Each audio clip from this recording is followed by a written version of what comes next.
இருந்து வந்த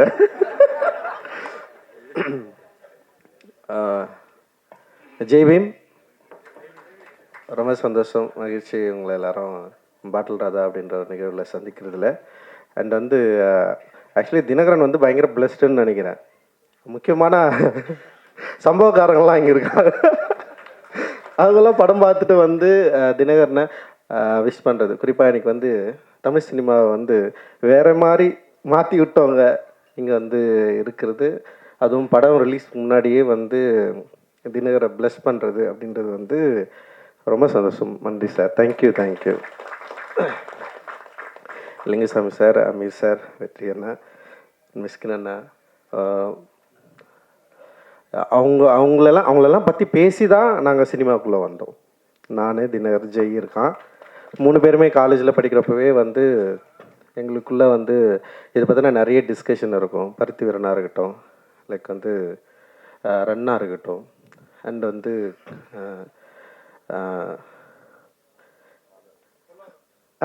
இல்லை ஒரு எமோஷ்னலாக இருக்கு.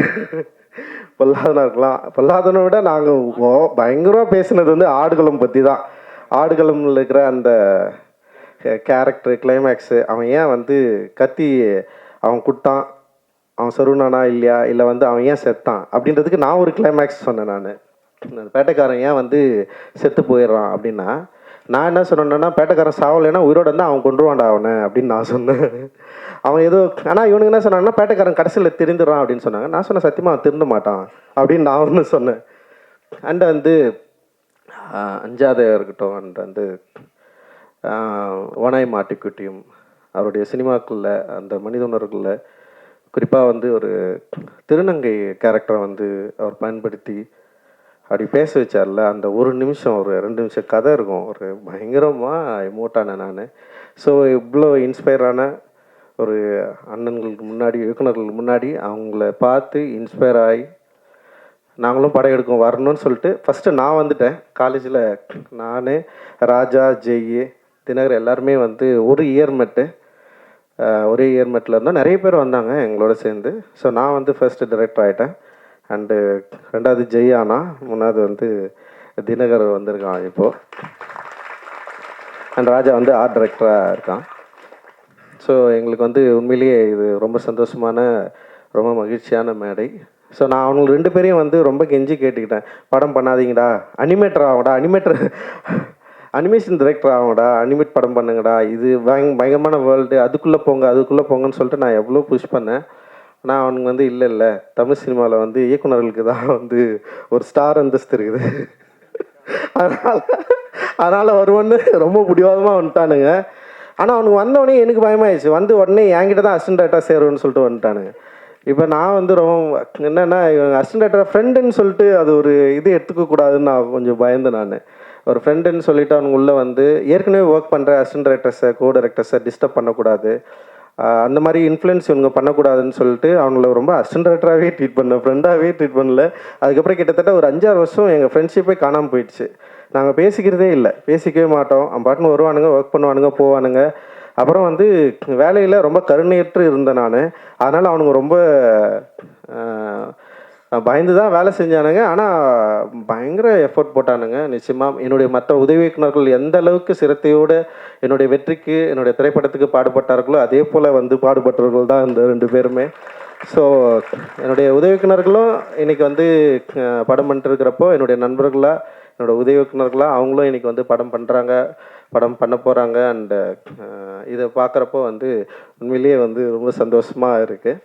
அண்டு ஸோ அப்புறம் நீலமில் படம் பண்ணுறது வந்து ரொம்ப ஈஸின்னு சில பேர் யோசிக்கலாம். இந்த மாதிரி கண்டென்ட்னா நீலமில் பண்ணிடலான்னு சொல்லிட்டு. ஆனால் கதை எடுத்துன்னு வந்து கொடுக்குறவங்களுக்கு தான் தெரியும். ஒவ்வொரு முறையும் படிச்சுட்டு கரெக்ஷன் சொல்லி டென்ஷன் ஆகிடுவானுங்க அவங்களே. சில பேர்லாம் வந்து இதுதான் ஃபைனல்னு சொல்லிட்டு சண்டை போடுற அளவுக்குலாம் போயிடுவானுங்க. அந்த மாதிரி தான் வந்து ஒவ்வொரு முறையும் வந்து படிச்சுட்டு இது ஒர்க் ஆகலைன்னா ஒர்க் ஆகலை, ஒர்க் ஆகுதுன்னா ஒர்க் ஆகுது. ஆனால் எல்லா ஸ்கிரிப்டும் முடிஞ்ச அளவுக்கு நானே படித்து நானே வந்து அதுக்குள்ளே ஒர்க் பண்ணுவேன். ஸோ இதில் வந்து இது வந்து ஒர்க் ஆகலைன்றது வந்து செகண்ட்ரி. பட் ஆனால் இது மூலமாக நம்ம என்ன சொல்ல வரோம், நம்ம என்ன பேசுகிறோம் சொசைட்டிக்கு. சினிமா அப்படின்றது வந்து நான் வந்து உண்மையிலேயே வந்து ஒரு என்டர்டெயின்மெண்ட் மீடியமாக நான் பார்த்து உள்ளே வரல. எனக்கு அப்படி ஒரு சினிமாக்குள்ளும் பெரிய பரிச்சயமும் இல்லை. நான் பார்த்ததெல்லாம் வந்து நான் நேசித்த திரைப்படங்கள் எல்லாமே மனித உணர்வுகளையும், இந்த சமூகத்தின் மீதும் பெரிய அக்கறை கொண்ட திரைப்படங்கள் தான் என்னை மிகப்பெரிய பயங்கரமாக என்னை பாதிச்சுது. அந்த பாதிப்பிலிருந்து தான் நான் சினிமா எடுக்க வந்தேன். ஸோ என்னோட நீலம் புரொடக்ஷனும் ஸோ அது மாதிரி இருக்கணும். ஸோ என்னோட இந்த உணர்வை சரியாக புரிந்து கொண்டவர்கள் என்னோட சேர்ந்து நிறைய பேர் வந்து ஒர்க் பண்ணிருக்காங்க. நிறைய பேர் வந்து இணை தயாரிப்பாக வந்து சேர்ந்துருக்காங்க. அந்த வகையில் வந்து நந்தகுமார் சார் தொடர்ந்து என்கிட்ட பேசிட்டே இருந்தார். ஸோ அப்படி தான் வந்து நான் அவர்கிட்ட வந்து ஒரு 2 தினகர் தான் வந்து டைரக்டர் முடிவானதுக்கப்புறம் ஒரு 2 கதை வந்து அவங்களுக்கு வந்து அனுப்பிச்சி வச்சேன். ஸோ அதில் வந்து பாட்டில் ராதாவை பண்ணலான்னு சொல்லிட்டு அவங்களும் முடிவு பண்ணாங்க, நானுமே முடிவு பண்ணேன். ஸோ அப்படி தான் இது எடுக்கப்பட்டது. ஸோ தினகர் மேலே எனக்கு கொஞ்சம் பயம்தான் இருந்தது. ஏன்னா அவன் ஷார்ட் ஃபிலிமை பார்த்து பயந்தவன் நான். ஜெய் மேலே எனக்கு அந்த பயம் இல்லை. ஏன்னா ஜெய் வந்து ஒரு டாக்குமெண்ட்ரி பண்ணியிருந்தான், பிவேர் ஆஃப் டாக்ஸ்ன்னு சொல்லிட்டு. பயங்கர அட்டகாசமான ஒரு படம் அது. நான் அவங்ககிட்ட வந்து நீ இப்படி ஒரு ராவா ஆயிடுறான்னா அவன் வந்து பயங்கர என்டர்டெயினாக வந்து ப்ளூ ஸ்டார்னு ஒன்று எடுத்துட்டான். இவன் வந்து எப்படின்னா பயங்கர லவ் ஒரு என்டர்டெயினாக தான் இருப்பான் அப்படின்னு பார்த்தா இவன் பயங்கர எமோஷ்னலான ஒரு படம் எடுத்துன்னு வந்திருக்கான். டோட்டல் கான்ட்ராஸ்ட் 2 பேருமே. அண்ட் வந்து அது என்ன ஃபஸ்ட் டைம் வந்து நான் படம் பார்த்து முடிச்சதுன்னே வந்து பார்த்தா வெல் எக்யூப்டு ஒரு படமாக அது இருந்தது. டெக்னிக்கலாகவும் சரி, ஆர்டிஸ்ட்டு நடித்தது. ஸோ இதெல்லாம் ரொம்ப என்ஜாய் பண்ணேன். ஏன்னா அவனுடைய ஃபஸ்ட்டு ஷார்ட் ஃபிலிம் பார்த்துட்டு பயங்கர கொடூரமாக இருந்தது. அப்புறம் ஒரு டைரக்டராக எவ்வளோ கொடூரக்காரனாக இருந்தான்னு அவனை பற்றி எல்லாருமே சொல்லிட்டு இருந்தாங்க. நடிக்க தெரியாத ஒரு சின்ன பையனை வந்து கொடுமைப்படுத்தியிருக்கான் அவன். அதை பற்றிலாம் என்கிட்ட சொன்னாங்க. எனக்கு கேட்டு சிரிச்சிட்டு இருந்தோம் நாங்கள். அந்த கதை வந்து பயங்கரமான கதை. அந்த ஷார்ட் ஃபிலிம் வந்து ஓகேவான ஷார்ட் ஃபிலிம் தான், அப்படி முடிஞ்சிருக்கோம். பட் ஆனால் வந்து அதை எடுத்த விதம் வந்து பற்றி பேசி பயங்கரமாக சிரிச்சுட்டு ஜெய் வந்து ஓடி வந்துட்டான். ஒரு நாள் தானே வேலை செஞ்சேன், ஒரு நாள் 2 நாள் வேலை செஞ்சு ஓடி வந்துட்டான். அவங்க கூடலாம் எவன்டா வேலை செய்வான். ஸோ அந்தளவுக்கு வந்து தினகருடைய கொடுமையை வந்து நான் தான் யோசிச்சேன். நான் சொல்லி அனுப்பிச்சேன், ஸ்பாட்டில் யாரையும் திட்டாதரா, ஆக்டருங்களை திட்டாமல் வேலை வாங்கடா, கொஞ்சம் கவனமாகறா. நான் ஸ்பாட்டுக்கே போகல ஃபஸ்ட்டு. இவன் என்ன பண்ணுறான்னு சொல்லிட்டு அப்படியே வெயிட் பண்ணிட்டு இருந்தேன். அப்புறம் சில ஃபுட்டேஜஸ் பார்த்தோன்னே வந்து பரவாயில்ல இவன் டைரக்டர் ஆகிடுவான்டா அப்படின்ற மாதிரி வந்து எனக்குள்ளே ஒரு கான்ஃபிடென்ட் வந்தது. அந்த கான்ஃபிடென்ட் அடிப்படையில் சரி அப்படியே நான் அவனை வந்து விட்டேன் நான். அப்புறம் பார்த்தா ஒரு பயங்கரமாக இப்படி ஒரு எமோஷ்னலான ஒரு படத்தை வந்து கொடுத்துட்டான். அண்ட் வந்து உண்மையிலேயே எனக்கு ரொம்ப சந்தோஷமாக இருந்தது.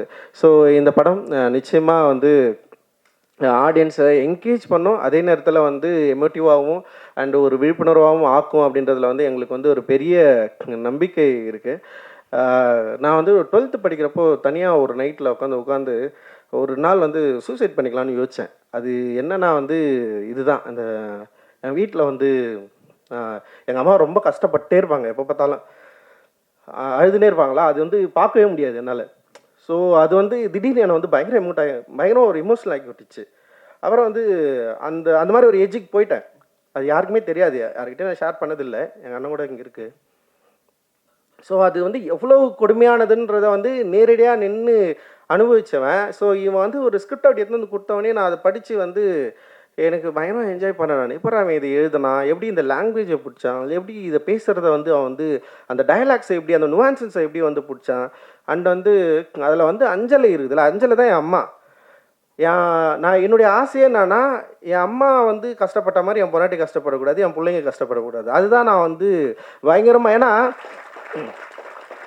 ஊரில் ஒரு கொண்டாட்டம், ஒரு திருவிழானா எல்லார் வீடும் சந்தோஷமாக இருக்கும். ஆனால் எங்கள் அப்பா எங்களை பயங்கர சந்தோஷமாக, எங்கள் அப்பா மாதிரி எங்களை வளர்த்துறது கிடையாது, யார் வீட்டாண்ட போய் எங்களை நிற்க வச்சது கிடையாது. சாப்பாடுக்கும் சரி, படிப்புக்கும் சரி பயங்கரமாக பார்த்துப்பார். எங்களோட ட்ரெஸ் எல்லாம் வந்து எங்கள் அப்பா அவ்வளோ எங்களை பற்றி யோசிப்பார், கல்வியை பற்றி எல்லாத்தை பற்றி யோசிப்பார். ஆனால் குடின்னு வரப்போ வந்து அவர் இழந்துருவார் எங்கள் அப்பா. ஆனால் கடைசி காலத்தில் அவர் வாழணும்னு நினச்சார். நான் இப்படி ஒரு பொசிஷன் வந்ததுக்கப்புறம் நான் இன்னும் கொஞ்ச நாள் நான் உயிரோடு இருக்கணும்டா அப்படின்னு ஆசைப்பட்டார். பட் அவருடைய லிவர் ஃபெயிலியரில் தான் அப்பா வந்து இறந்துட்டார். அது ஆக்சுவலி வந்து ஒரு 6 months டைம் கொடுத்தாங்க, பார்த்தா 1 வீக்லேயே வந்து இறந்துட்டார். ஸோ அது ரொம்ப ஒரு கவலையான ஒரு விஷயமா எனக்கு இருந்தது. ஆனால் தெரில, நான் அந்த டைமில் எங்கள் வீட்டில் வந்து ஒரு ஜிம் மாதிரி செஞ்சு வச்சுருந்தோம். இந்த இடத்துல உட்காந்து ஒரு இருட்டில் வந்து நான் தனியாக உட்காந்து யோசிச்சுட்டு இருந்தேன். பட் ஆனால் அதுக்கப்புறம் வந்து நான் எப்படி அதுலேருந்து மீண்டு வந்தேன்னு எனக்கு தெரில. வெறும் அந்த நிமிஷம் மட்டும் எனக்கு ஞாபகம் இருக்குது. ஸோ அதுக்கப்புறம் நான் பொதுவாக எங்கள் வீட்டில் அதிகமாக இல்லை. எங்கள் அப்பாவுடைய ஸோ இந்த மாதிரியான பிரச்சனைகள் அதிகமாக ஹேண்டில் பண்ணது வந்து எங்கள் அம்மா, எங்கள் அண்ணன், என் தம்பி, இவங்க தான் வந்து பயங்கரமாக அதுக்குள்ளே இருந்தாங்க. நான் வந்து பொதுவாக வீட்டிலேயே இருக்க மாட்டேன், வெளியிலே தான் இருந்தேன் நான் படித்ததுலேருந்து எல்லாமே. ஸோ அதனால் வந்து ஓரளவுக்கு நான் தப்பிச்சு தான் இருந்தேன் நான். பட் ஆனால் வந்து அந்த எமோஷனை என்னால் படிக்க முடிஞ்சுது. நாட் ஒன்லி என்னோட அப்பா, தினரோட அப்பா கூட சொல்லலாம். லைக் நிறைய நிறைய பேரை நாங்கள் அப்படியே கிட்ட இருந்து பார்த்துருக்குறோம். அண்ட் வந்து இது குடி நோயின்றதை வந்து அண்டர்ஸ்டாண்ட் பண்ணுறதுக்கே வந்து ரொம்ப நாள் ஆச்சு. குடிகாரங்களை பார்த்தா நமக்கு வந்து கோவம் வரும். ஏன் இப்படி பண்ணுறாங்க, ஏன் இப்படி பண்ணுறாங்கன்னா, அப்படி கிடையாது. அது ஒரு நோய், ஒரு ஹேபிட்டாக மாறி வந்து அவங்க வந்து அவங்கள இழந்து அவங்க எப்படி வந்து ரியாக்ட் பண்ணுறாங்கன்றத வந்து சம்டைம்ஸ் வந்து நம்ம அதை அண்டர்ஸ்டாண்ட் பண்ணிக்கிறதுக்கே ரொம்ப டைம் எடுக்கும். ஸோ அப்படி தான். ஸோ அப்படி ஒரு படத்தை நம்ம எடுக்கிறோம், அப்படி ஒரு படத்தை வந்து நம்ம வந்து ஹேண்டில் பண்ணுறோம். இது கரெக்டாக கொண்டு போய் சேர்க்கணும் அப்படின்ற ஒரு பயம் இருந்தது. ஆனால் இன்றைக்கி தேதியில் வந்து சின்ன படங்களை கொண்டு வந்து தியேட்டரில் சேர்க்கறது வந்து மிகப்பெரிய சவாலாக இருக்குது. அண்ட் ஓடிடிலையும் வந்து இந்த படத்தை வந்து விற்கிறதுங்களும் வந்து பயங்கர சவாலான ஒரு இடத்த நோக்கி நகர்ந்துருக்கு. அந்த தியேட்டர் ரிலீஸை வந்து உண்மையிலேயே நினச்சி பார்க்குறப்பவே வந்து ரொம்ப பயமாக இருக்குது. அது இத்தனை திரைப்படங்களை தயாரித்த நீலம் ப்ரொடக்ஷன் அண்ட் வந்து ஒரு இயக்குனராக பரவலாக தெரிந்திருக்கிற என்கிட்ட இருந்து கூட ஒரு படத்தை வந்து ரொம்ப இலகுவாக ஒரு படத்தை வந்து ரிலீஸ் பண்ணுறது அப்படின்றது ஒரு பெரிய சேலஞ்சிங் வந்து க்ரியேட் பண்ணியிருக்கு.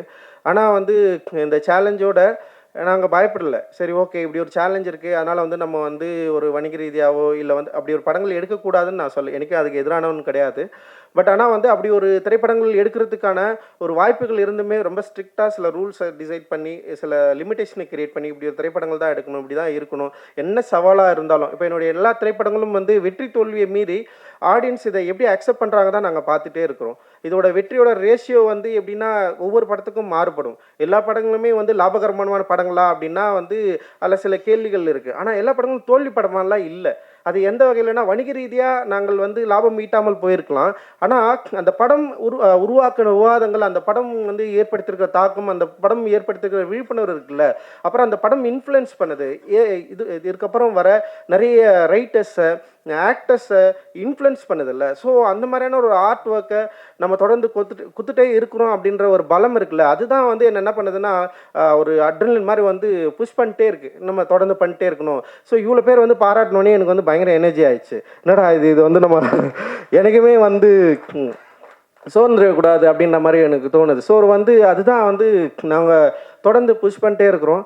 அண்ட் வந்து டெஃபினட்டாக என்றைக்குமே வந்து ஃபர்ஸ்ட் படத்துலேருந்தே எனக்கு வந்து மீடியாவோட சப்போர்ட் என்றைக்குமே இருந்துகிட்டே இருக்குது.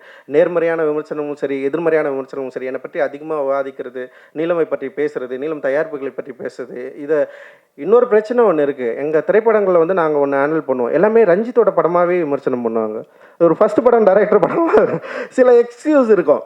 சில நிறுவனங்களில் வர ஃபஸ்ட்டு படம் டைரக்டர்ஸ் வந்து சில எக்ஸ்கியூஸ் பண்ணுவாங்க. சரி, ஓகே, நல்லா இருக்குது, நல்லா இல்லைன்னு சொல்லுவாங்க. ஆனால் நீலம்லேருந்து வர திரைப்படங்களை விமர்சனம் பண்ணுறப்போ வந்து நான் பயங்கரமாக வாட்ச் பண்ணியிருக்கேன். கருணையற்று ரஞ்சித்தோடைய நான் டிரெக்ட் பண்ணால் எப்படி ஒரு விமர்சனத்தை நான் வந்து எதிர்கொள்ளணும், அந்த அளவுக்கு வந்து அது வந்து ஃபேஸ் பண்ணப்படும். பட் ஆனால் அது ஒரு சவால் தான். நான் அதுதான் சொல்லுவேன். நான் வந்து அதை வந்து நீங்கள் இப்படி விமர்சனம் பண்ணாதீங்க, இல்லை வந்து நீங்கள் வேறு மாதிரி எங்களுக்கு சப்போர்ட் பண்ணுங்க நான் சொல்லவே மாட்டேன். நீங்கள் இதை பற்றி பேசுவதே வந்து ரொம்ப ஒரு சாதகமான சூழ்நிலையாக நான் வந்து பார்க்குறேன். இந்த படத்தை பற்றி பேசுவதே ஒரு சாதகமான சூழ்நிலையாகவும் ஒரு சப்போர்ட்டாகவும் நான் வந்து பார்க்குறேன். பேசுவது தான் அவசியம். நீங்கள் அது வந்து எதிர்மறையாகவும் பேசலாம், நேர்மறையாகவும் பேசலாம். பேசுவது வந்து ரொம்ப ரொம்ப அவசியம். அந்த பேசுவதற்கான சூழலை தொடர்ந்து உருவாக்கணும். அந்த எனர்ஜியை வந்து நீங்கள் எனக்கு தரணும், எங்களுக்கு தரணும், நிறுவனத்துக்கு தரணும், இங்கே இருக்கிற ஒவ்வொரு படைப்பாளிகளுக்கும் தரணும் அப்படின்றது தான் எங்களோட விருப்பம். ஸோ அதனால் ரொம்ப மகிழ்ச்சி உங்களோட தொடர்ந்து இயங்குவதில். அண்டு இந்த திரைப்படத்தில் வந்து பணியாற்றிய டெக்னீஷியன், ஆர்டிஸ்ட் எல்லாரும் பற்றியும் நீங்கள் வந்து டெஃபினட்டாக நீங்கள் வந்து பேசுவீங்க. அந்த நம்பிக்கை வந்து எனக்கு இருக்குது. என்னோடு மிக உறுதுணையாக இருக்கிற நந்தகுமார் சாருக்கும், பலன் பிக்சர்ஸ் திரு அருண் அவர்களுக்கும், மற்றும் நீலம் ப்ரொடக்ஷனில் இருக்கிற ஒவ்வொரு தோழர்களுக்கும், குறிப்பாக குணா, பிஆர்ஓ குணாவுக்கு வந்து நான் நன்றி தெரிவிச்சுக்கிறேன். ஒவ்வொரு முறையும் குணாவை நான் வந்து மிஸ் பண்ணுறேன். அப்புறம் வந்து இந்த படத்தை வந்து ரிலீஸ் பண்ணுற ஜெனரஸ் டீம்க்கு அவங்களுக்கும் வந்து இந்தியா முழுக்க மட்டும் எல்லா இடத்துலையும் அவங்க தான் வந்து ரிலீஸ் பண்ணுறாங்க. ஸோ அவங்களுக்கும் வந்து என்னுடைய மிகப்பெரிய நன்றியை தெரிவிச்சுக்கிறேன். அண்ட் எங்களோடு இந்த ஓடிடி பிளாட்ஃபார்ம் சப்போர்ட் பண்ணுற திங் மியூசிக் அண்ட் வந்து ஒவ்வொரு முறையும் எங்கள் நிறுவனத்தில் வர பாடல்களை வந்து போட்டி போட்டு வாங்குறதுல திங் மியூசிக் பெரிய ஆர்வம் காட்டுவாங்க. அவங்க தொடர்ந்து பெரிய சப்போர்ட் பண்ணிட்டுருக்காங்க. ஸோ அவங்களுக்கு வந்து என்னுடைய மிகப்பெரிய நன்றியை தெரிவிச்சுக்கிறேன். இதில் ஒர்க் பண்ண இங்கே வந்திருக்கிற வாழ்த்து வந்திருக்கிற எல்லாருக்குமே என்னுடைய நன்றிகளை உரித்தாக்குறேன். ரொம்ப ரொம்ப மகிழ்ச்சி. நான் எப்பவுமே ரொம்ப யோசிப்பேன், ஏன்னா நம்ம பெரிதும் மதிக்கிறவர்களை வந்து நம்ம கூப்பிட்றதுக்கு வந்து ஒரு வேலிடான படங்களை பண்ணணும்னு நான் எப்போவுமே யோசிப்பேன். ஸோ அந்த பெரும் திருப்தி எனக்கு இருக்குது. மிஸ்டர் ஜான் விஜய் வந்திருக்காரு லேட்டா. ஓகே, ரொம்ப நன்றி. தேங்க்யூ. ஜெய் பீம். நன்றி.